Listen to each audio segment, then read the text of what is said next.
উপজেলা রাজস্ব উন্নয়ন তহবিল থেকে অনুদানের অনুষ্ঠান। আমাদের প্রতিনিধি শিপক দেবনাথের পাঠানো তথ্যচিত্র।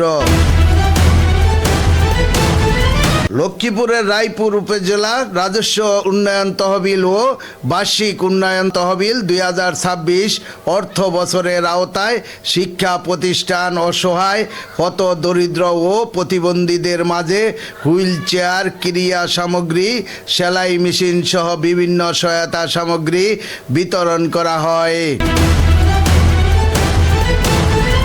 এবং রায়পুরে 4 নারী খুন হওয়া পরিবারের বেঁচে যাওয়া একমাত্র সন্তান শিপাতের হাতে 1 লক্ষ টাকা অনুদানের চেক তুলে দেন জেলা প্রশাসক মেহেদী হাসান। এই সভা অনুষ্ঠিত হয়েছে উপজেলা মিলনায়তনে। সভায় প্রধান অতিথি হিসাবে উপস্থিত ছিলেন জনাব SM মেহেদী হাসান, জেলা প্রশাসক লক্ষ্মীপুর। সভাপতিত্ব করেন মেহেদী হাসান কাউসার, উপজেলা নির্বাহী অফিসার, রায়পুর লক্ষ্মীপুর।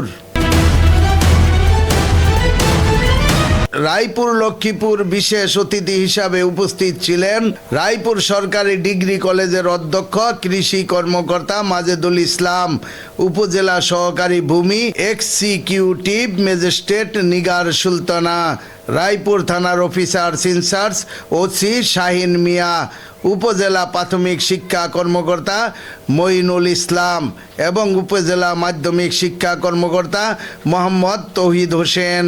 এছাড়া উপস্থিত ছিলেন সামাজিক, রাজনৈতিক, সাংবাদিক, গণমাধ্যম ব্যক্তিবর্গ।